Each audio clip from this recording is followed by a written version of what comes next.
Hey there, everybody. Welcome back to another episode of the Build Your Copywriting Business podcast. Hello, ladies. Hello. Hello, hello. So as always, I'm joined by my fabulous co-host, Kate Sitars. Hello, Kate. Hello. I guess it's a double hello. And then also today, Kate and I are really excited to sit down with Mindi Huebner, who is a fantastic mindset coach and has so much to share with us. And really, I just want to dive right in immediately. One of the reasons that we brought you on, Mindi, was first of all, because you are one of my coaches and I know that you are a genius. And I wanted to be able to share your genius with our audience. But also because mindset is so crucial to everything. Life, living, breathing. surviving. Yeah, exactly. Exactly. And I will admit, at the beginning of my kind of business journey, I was the person who was like, okay, mindset. Yeah. Okay. Just give me the strategies so I can get to work and earn the money. And now I can absolutely tell you, having been in business, I haven't been a copywriter for 20 years, business owner for, digital business owner for 10, mindset is the first thing that you need to get straight. So, and let me know if this is not the right place to start, but why do you think it is that our mindset either blocks us or supports us in what we do? Or why is it not even why you think? Why does it block us or support us in what we're doing? Sure. Well, again, thank you for having me here. I'm so excited to have this conversation today. Our brain deletes, distorts, and generalizes based on what we believe. It has to. We get, I don't know, the stats change and I don't think there's an actual measurable way to really get it accurately, but 70 to 80,000 bits of info are coming at you at one time. You can process 5 to 7. So, or do you, like, I have this picture of the emoji, right? Like your head just explodes. So because of that, your brain filters. So you have a RAS, a reticular activating system, that is this filter. I like to think of it like an air filter in your air conditioning or something like that, So you've got this filter, and as it comes through, it's like, oh, delete, distort, generalize, delete, distort. Oh, we didn't even see that because it is not in your consciousness. We haven't recognized it yet. So then it's like, oh, delete. I mean, it is a mechanism to protect you. And so this is why we have empowering habits, disempowering habits, because our brain is deleting, distorting, and generalizing. And beliefs, limiting beliefs, right? We cannot hustle our beliefs. I have 2 hills that I die on. We cannot hustle our beliefs and rewire your brain. Like you get to, So we cannot hustle our beliefs. If we believe that mindset doesn't matter, we're going to have so many mindset things going on. The strategy is great if you're actually being the copywriter who. If you're being the copywriter who believes that there's infinite resources and that everyone that's important will love your work, right? That your ideal client is going to come to you, then yes, all the strategies will be amazing and you'll be able to show up in them. However, if you're believing that resources are not infinite, that clients are not infinite, that it's a pie and somebody's already taken the biggest piece, that's what you'll see. Because of your brain deleting, distorting, and generalizing, you think a thought over and over again, it becomes a belief. And if it becomes an I am, these are some of the most powerful words in the world. So I am struggling to find clients. I am, whatever the words are there. I am afraid to put my content out. It's not good enough. So it becomes this I am statement. You create habits to prove it to yourself. This is how powerful we are. And so, okay, where are my habits? Where am I noticing a habit that is disempowering, that is keeping me from showing up in the way that I want to show up? Mm-hmm.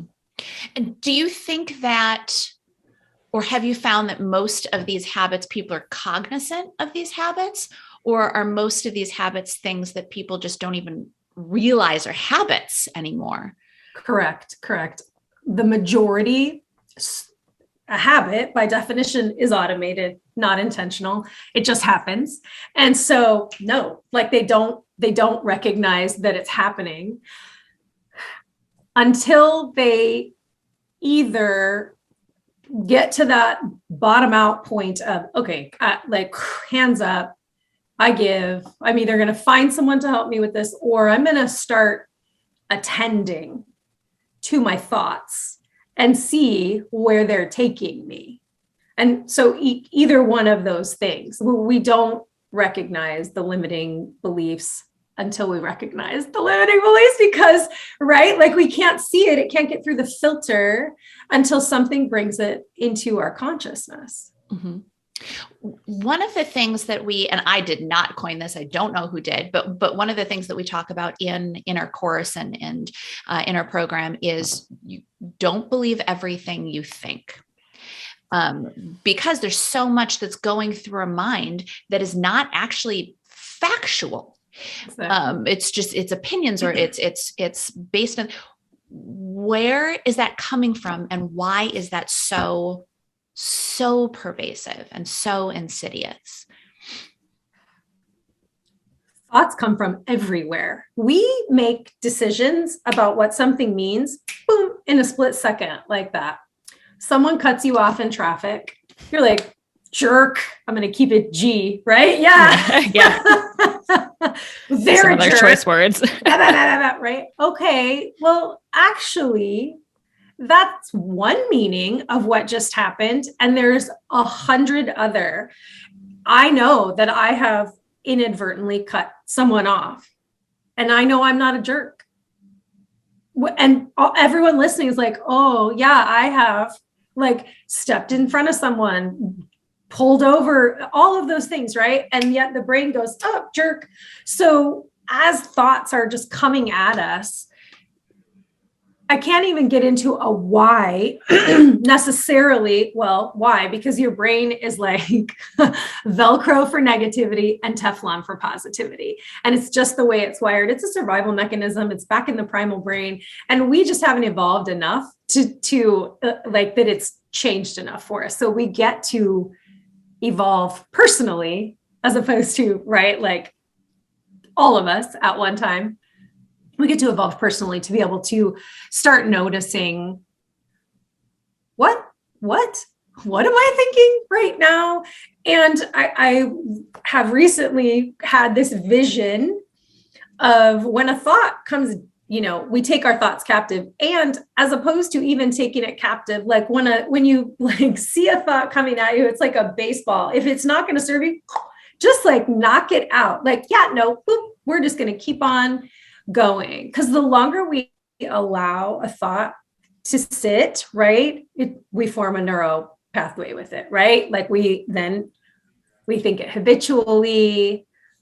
So the moment that we see a thought that doesn't serve us, we can go, oh yeah, that, boom, out. We can write it down. There's, so many different things that we can do to start shifting that. It's recognizing that the thought is coming to you. Mm-hmm. Absolutely. Yeah. Well, how do we start to recognize? Because I feel like so many thoughts, they're so sneaky that you don't even, and then you're in it and you're not taking the time to step outside of it and be like, oh, let me be conscious of this happening. How do we start to do that? I feel like I know the easiest way for me to do this is to recognize a disempowering habit that it's created, something that's automatically happening. So I'm procrastinating. I'm practicing perfectionism. I'm doing these things. And I know as a copywriter, this doesn't serve me. Like procrastination is a reaction to stress as well. Like being afraid, oh, I'm stressed out about this. And so if we just take a beat and work like for 5 minutes, if we just go, okay, I'm just like, most of us will work. We will like continue to then work. We'll recognize that this was just a stress response. When we notice these disempowering habits, these things that are stopping us, we can also start attending. Most of us don't go 0 to 60 either. with, I mean, it does happen. Don't get me wrong. We can go into full blown panic in right? traffic. Yeah. Okay. Yes. Agreed. Right. When someone's walking slow in front of me, I'm like an insane person. With our thoughts, typically what happens, it may feel like it goes from 0 to 60. What we can do is, okay, now I'm here, I'm in it. I'm in full blown overwhelm. I'm in full blown imposter syndrome, like whatever it is. What was I doing 10 minutes ago? What was I eating? What was I drinking? What was I thinking? Like, who was around me? I get to really start being detectives. And something we didn't say at the beginning, because it's such a given in my head, but I just want everyone to know there is no shame. There is no guilt. This is about us getting curious. Like, you're amazing. You're freaking magical. You have everything that you need on the inside of you, including the resource to know, I'm going to listen to this podcast. I'm going to sign up for this course. Like, you have everything that you need inside you. And so you get to, not have to, this is a choice. You get to start rewiring your brain and evolving. And so the moment we start attending, I'm like, okay, well, what sort of situations am I putting myself in that's contributing to these disempowering habits? And again, no shame, no guilt, just like curious, I wonder what makes me do that. What was I thinking? What was I feeling? When we do that with a pervasive thought, we can start to catch it sooner. And then we can interrupt the pattern. Like, that's part of it too, is, okay, I'm here now. And sometimes when we're full blown in it, we need to literally move our attention to a completely different thing until we can, feel more grounded again. Take a lap around your office, like go get a drink of water, right? Have a little mini dance party, something like that to pattern interrupt for you. And then you can come back. What will happen, and I see this in my own clients all the time, is you'll start to notice sooner. And so you won't get to full blown. You'll get to, 3/4 and then halfway. And you'll, I know I thought this thought. I know what happens next. I'm going to go ahead and pattern interrupt that and think a better thought. I'm going to, find the proof about what's actually true. Mm-hmm. Mm-hmm. Yeah. Well, I think it's really kind of the whole crux of the conversation, but I really want to underline this concept of rewiring your brain. Because I think a lot of people, or a lot of us, tend to think, well, this is just how I am. This is how I think. I will always be this way. And I mean, even just when you really think about, like, as a baby, you were like that, as a baby, you weren't going, I'm a failure. But this is clearly something that has developed over time for any number of reasons. But I think there's, as you well know, there's scientific proof that the brain neuroplasticity means the brain can change. Mm-hmm. And so rewiring is not just, it is a true concept. It's not just I don't know, like a woo-woo. Exactly. Yeah, exactly. So can you tell us a little bit more about what that really means to rewire the brain? Yes. You have neural pathways. You create them. They become ruts in the snow when you think a thought and practice something over and over again. And so let's just talk about creating a new habit.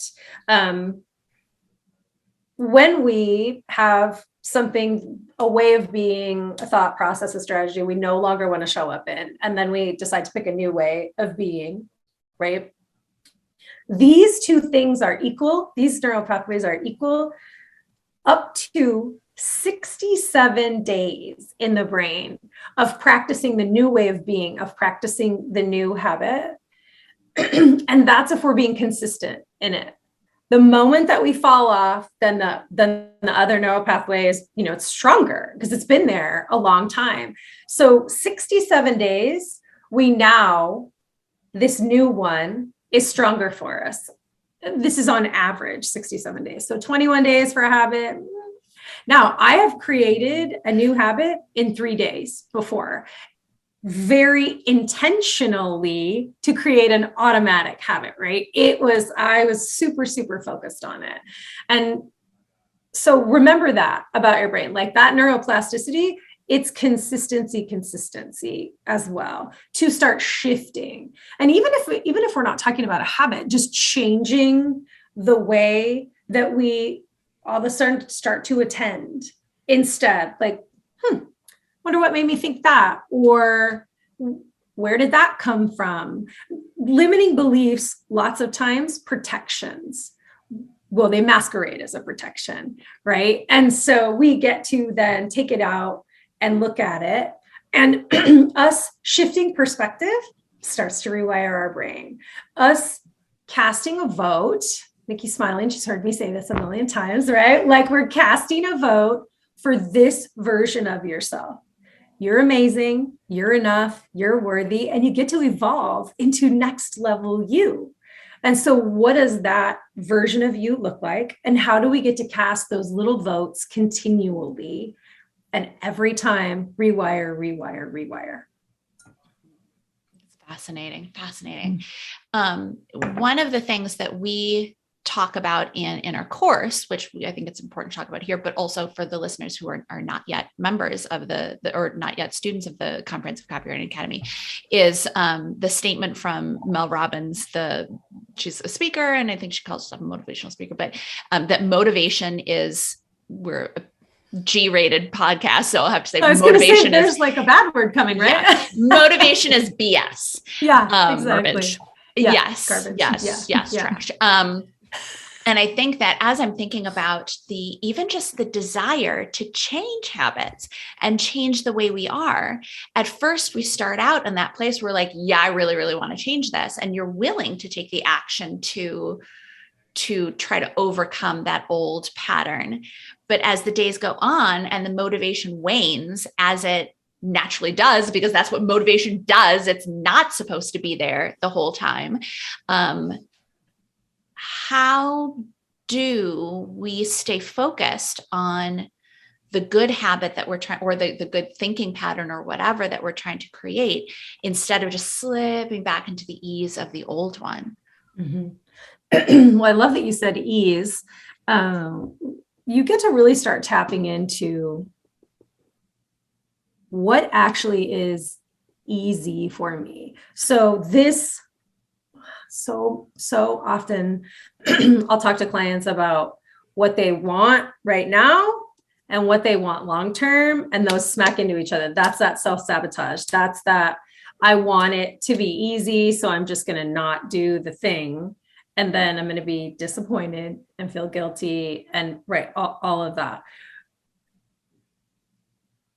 I feel like in order to answer this, I want to step back too. So when we decide, I want to have this new thought pattern, I want to do this. For me, it is vitally important to be all in, because motivation is going to wane. What is the picture that you have painted, and not just visually, like, okay, you have this new thought pattern. What will having that do for you? This is where we get to go 7 whys deep. And this is where I love the question why. I want to write a page a day, right? Like I want to write a page a day. Okay, well, why? Well, that's okay, well, what will having that do for you? Okay, well, why? And go 7 whys deep. Get to the crux, get to the core, so that you can then see the core and now paint the picture for yourself. So when I'm writing a page a day and I am feeling and seeing and tasting and hearing and experiencing, so we're all in, we're diving into a swimming pool of this thing that we want. This is how we set ourselves up for success.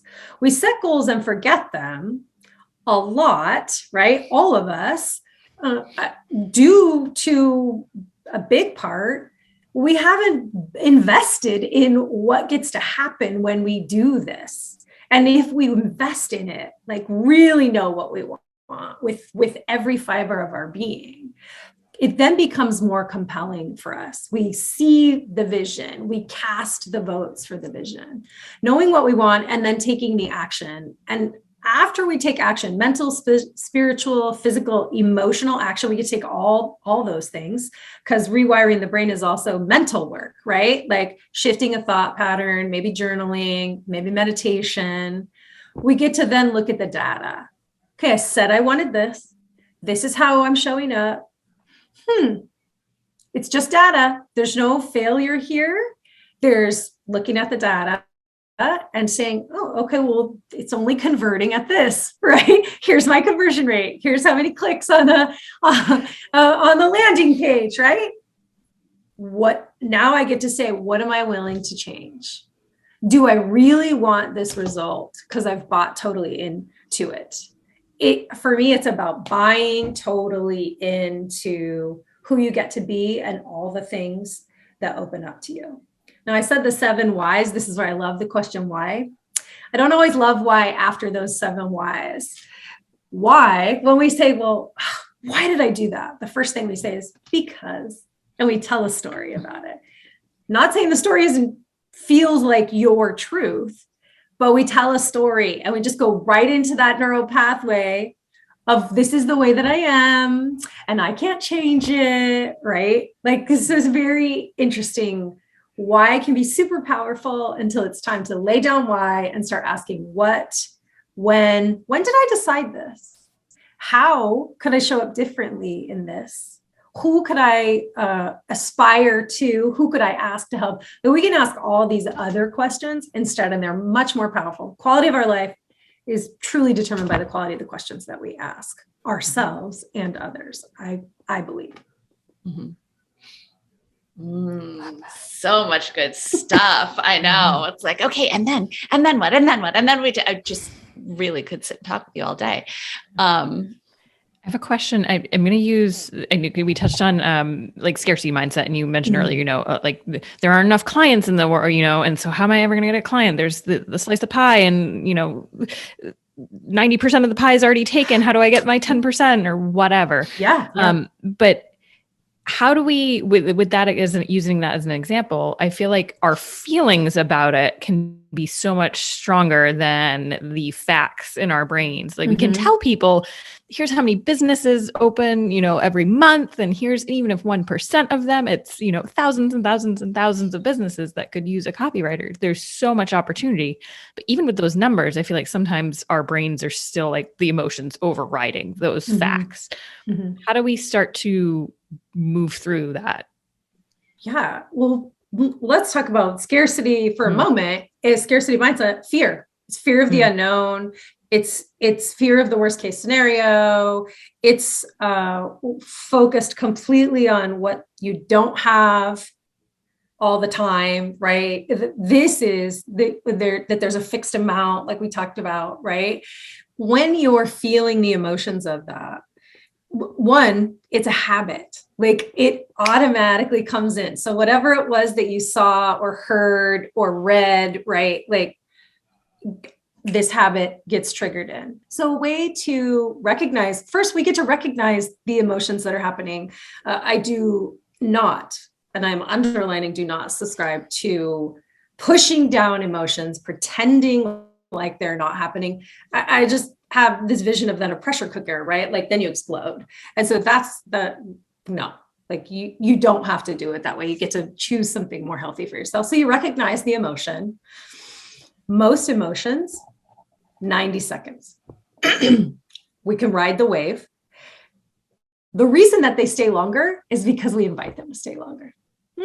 Let's sit down a little deeper in this mud puddle. Let's really and let it bring up this emotion, and now we're compounded in the emotion. So one, we can ride the emotion, saying to ourselves, I'm going to ride the emotion, 90 seconds, I'm going to ride the emotion. Like we're already shifting we're doing a little pattern interruption there by writing out the emotion.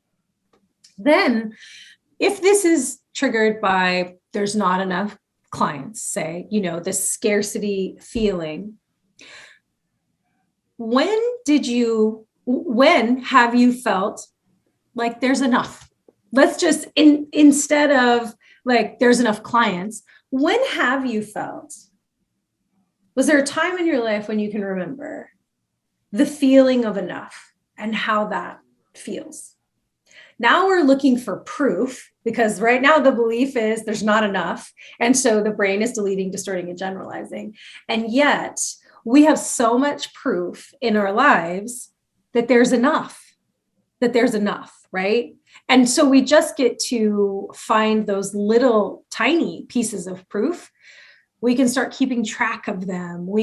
This is how we cast votes for our future self, is keeping track of the proof, going back to the proof, reminding ourselves. And when we go to this new emotion, and so this is with anything, right? You're also powerful enough to call in at any time the emotion that you desire to come in as well. So I said I was going to talk about this tool that I like to give my clients. This habit goes, this emotion comes in. Okay, this is a habit as well. It's not you. Like, you are not scarcity, right? So it's a habit that comes in. What do we get to do? We get to recognize it. We're not going to pretend like it's not happening. We're not going to get into a brain battle because we're going to lose. Willpower is a finite resource, pretending like we're not feeling this emotion. So we'll lose to our primal brain every time. So instead of feel this way, don't feel this way, feel this way, don't feel this way. First of all, your brain doesn't hear don't. It doesn't hear don't. So if you've ever experienced with a small child, don't spill the milk, don't do that, goes everywhere. The brain doesn't hear don't. So as you're telling yourself, feel this way, don't feel this way, feel this way, don't feel this way, all it's hearing is feel this way. So get out of that. Just recognize that it's here. I feel you. I see you. And for me, you're a thing of the past. I move my attention. I move my focus to. So there's a couple of things. I call that the pink elephant habit mantra. And the reason I say that is because if I said to you, don't think of a pink elephant, whatever you do, Kate. Exactly. Exactly. So that's how don't works. Don't spill the milk. There goes the milk, right? So it's the pink elephant habit mantra. And we get to move our attention, our focus too. So some tools for, okay, I know the scarcity emotion is going to come up. How do I want to feel instead? I'm going to be proactive. When it happens, what do I want to move my focus and my attention to? Have that like written down, ready to go.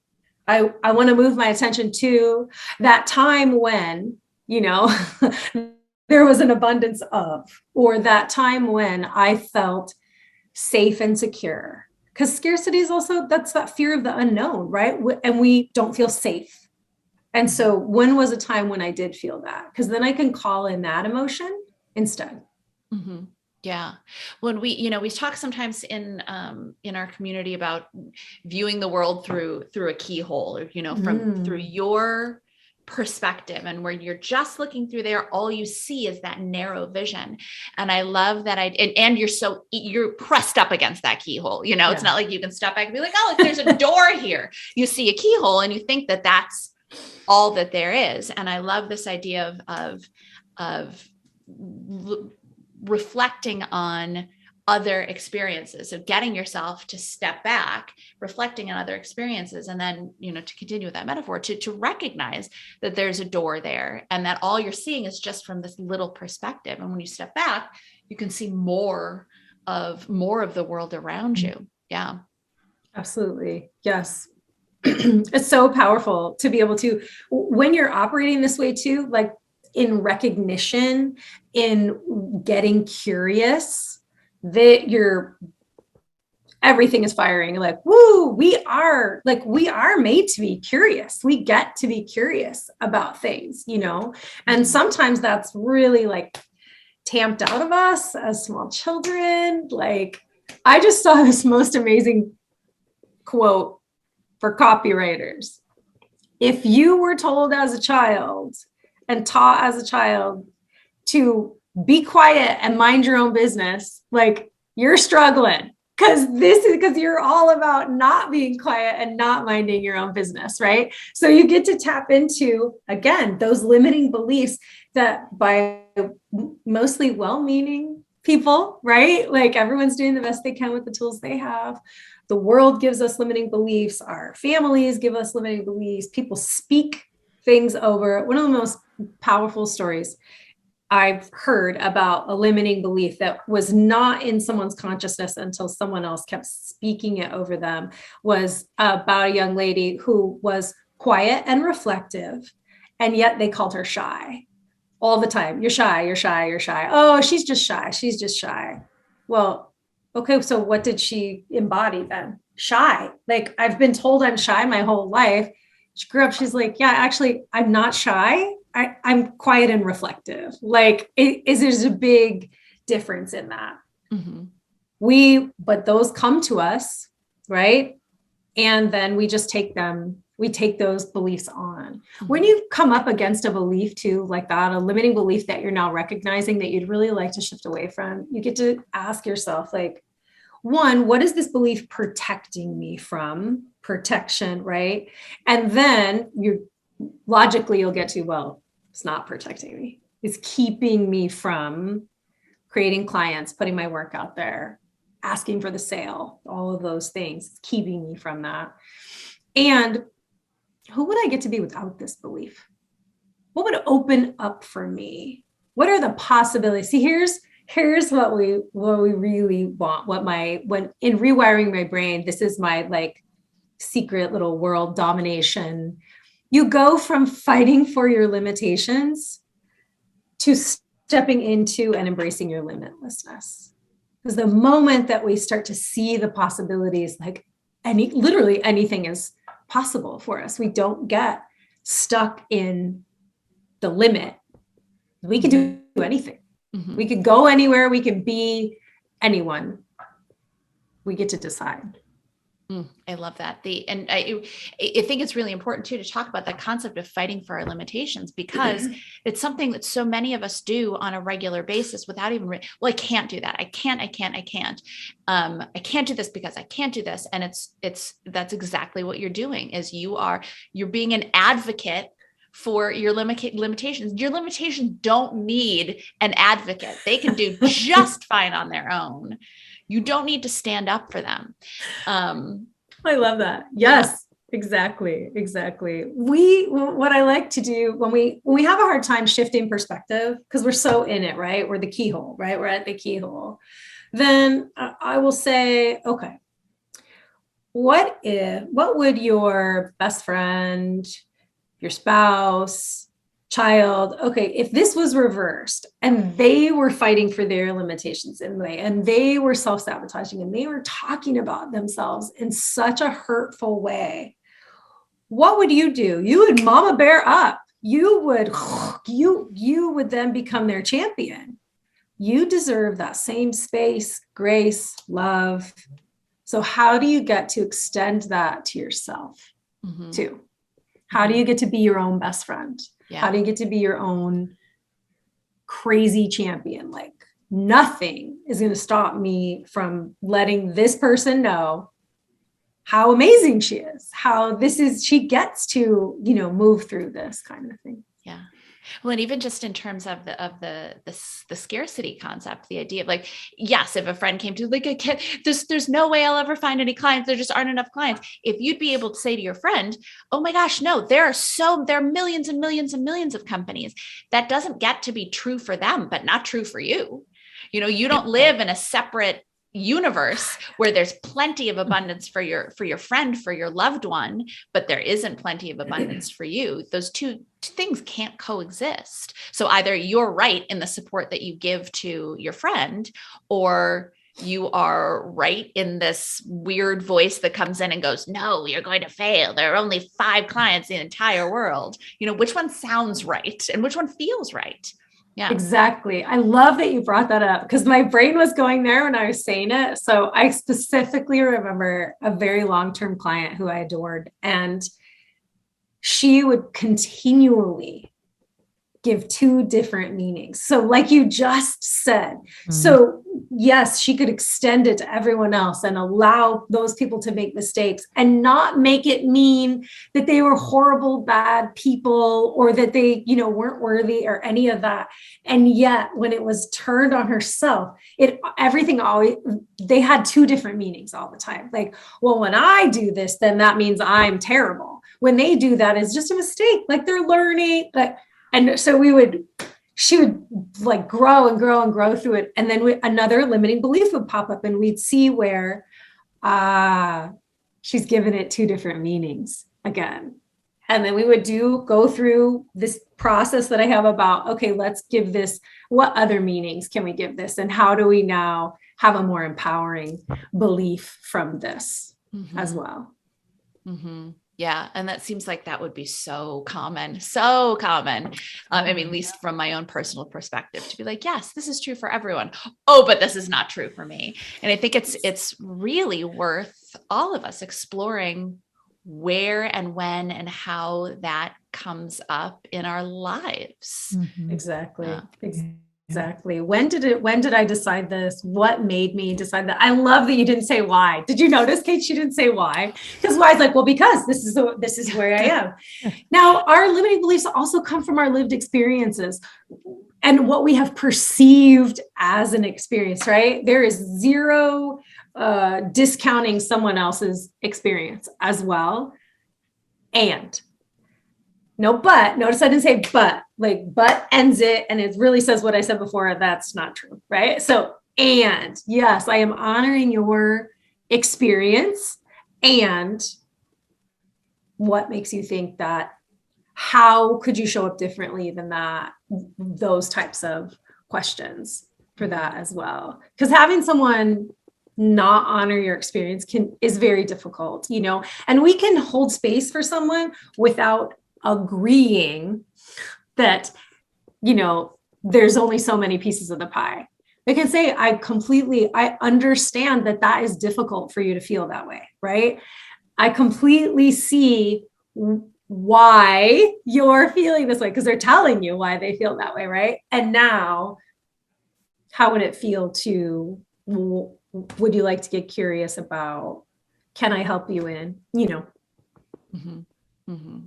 That's fascinating, isn't it? Just there's so much to learn about ourselves and so much to dig into, and just not to go off on a whole big tangent, but she's going to say it anyway. There's so much that so many of our beliefs and so many of our actions like come from experiences when we were like tiny children.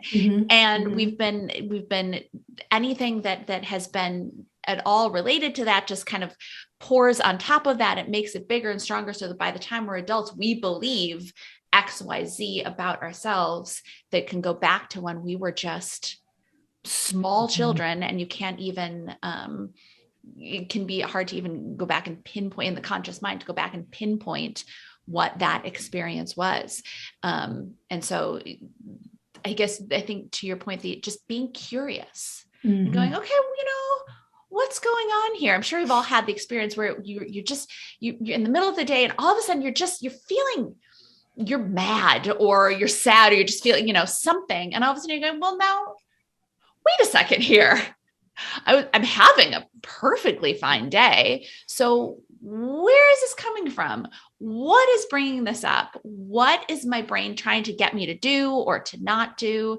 I think there's so much mystery in our adorable little heads and so much opportunity to learn more about ourselves and to grow. And the only thing that it's going to do is just continue to make us better people and better in our relationships with the other people in our lives. Yeah.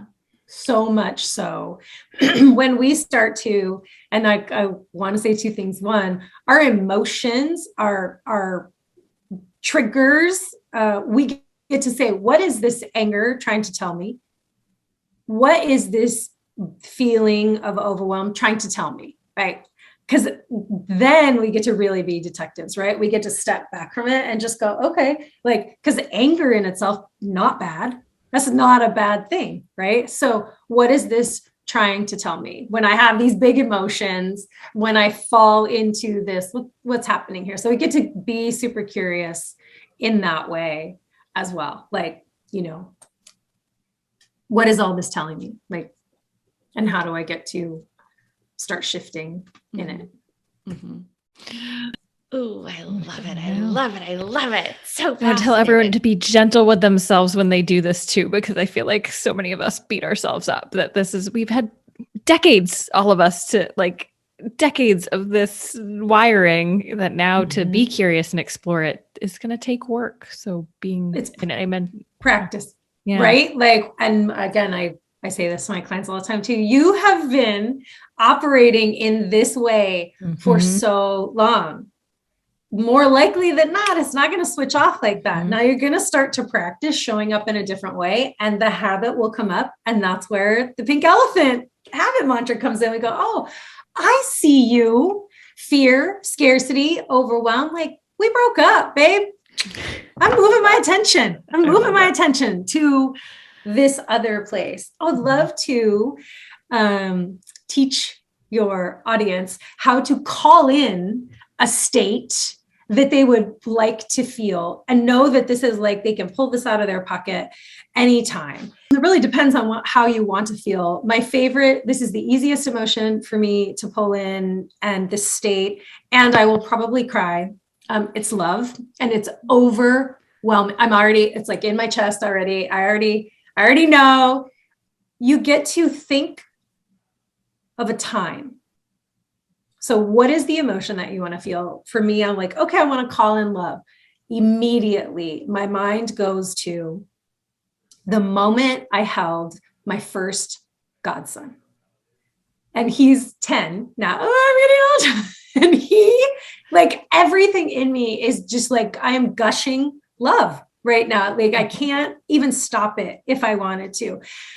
What you get to do is think of that memory that you want to pull in, the emotion associated with it. See what you saw, hear what you heard, feel what you felt, and just let it wash. Make me cry now. Over you. I'm doing it. Just let it wash over you. This is how powerful you are. You could call this emotion in at any time. So if you are having a hard day, not being very kind to yourself, right? We're the hardest on ourselves, myself included. We get to go, oh, okay, let's just switch the state here. Let's switch what's going on in here and call in a different state. You can call in confidence. You can call in, I also can easily call in crossing the finish line of my very first half marathon. Like, oh yeah, right? Like that feeling of like, and I could keep going. Like, so it really, like you get to decide. Love is the easiest for me because I'm in love with this kid. And I can't help it. And I have 2 daughters of my own. I can easily go back to their birth as well. And I love them with all of my heart. There's something about the just strong way that moment, I always call it our first date when I held him, and he has a little brother and I adore him too. But there was something about this that changed my DNA. Like, it changed me forever. And so I love calling back into that. So you get to do that too. Like, you're that powerful, like, be that magical and treat yourself that well. I love it. I feel like we all have some writing to do, calling some memories, write them down so they're handy when your mind's going blank and you're like, wait, I have no memories. No, I need to write something down. Right. And again, the brain is like Teflon for positivity. Yeah. So we get to I have this vision of like an old school, like card file, at the library, like, oh, are we, or Rolodex, like I get to file that under L for love. Boom. Okay. I'm going to pull that out. Like whatever strategy works best for you. If it's a picture, we call these anchors too. If it's a picture to trigger you, if it's a sticky note that has, whatever a saying on it or a word on it, whatever it is, set yourself up for success. Like, do all the things. If you saw my desk, I have like totems and crystals and, oil and a candle. And like, I have cards that are, limitless possibility card. Like, I have got all the things. This is my space. I want it to set me up for success. Mm-hmm. Mm-hmm. Oh, I love it so much. I really don't want this conversation to end. I would sit and chat with you for probably 8 more hours. And then maybe come back. I can always come back. Exactly. I have a very strong feeling we're going to get very positive feedback on this episode. People are going to be begging for you to come back. So we'll just put that out there. Okay, awesome. I'll put it out there too. Yeah, we just called it in. Exactly. We called that in. Yes. So I set the intention before I go on a podcast of being the most downloaded episode. Ooh, let's see. I really would not at all be surprised. I have a feeling there's going to be lots of chat about this one. Lots. But now if people are listening and they're like, this was great, I can't wait until the next time she's on. Where can people go and find you right now? Yes. So MindiHuebner.com. Like, I'm Mindi Huebner everywhere. You can go to my website. I have recently started TikTok. Please come and give me love on TikTok. We need to do that too. That's on our. We're following you there. Yes. Awesome. We might be there by the time this airs. I'm on Instagram, LinkedIn. I really am on all the socials. Facebook is my least favorite place, but I will connect with you there if you connect with me there as well. I don't hang out there as often, but I'm on TikTok and Instagram and LinkedIn. I love LinkedIn as well. So you can find me everywhere at Mindi Huebner. Awesome. And we will put the links in our show notes to make it super easy for people to just click through and follow you in all the places as well. They should, because not only are you a fabulous and insightful person, but you share all kinds of important, interesting things on all of your channels. So they should be following you everywhere. They should become Mindi devotees. Well, they get to. I'm going to invite them. I'm going to command them. No. Okay, gentle commanding, gentle with love. But this has been just so fantastic. Thank you so much for joining us. I know I'm 100% sure our audience loved this and can't wait to hear more from you. So thank you. And we look forward to seeing you again. And with that, we will catch all of you in the next episode. Bye, everybody. Like what you heard? Hit subscribe so you never miss a video. And if you're ready to take the first step toward becoming a copywriter yourself, sign up for a free video training right here.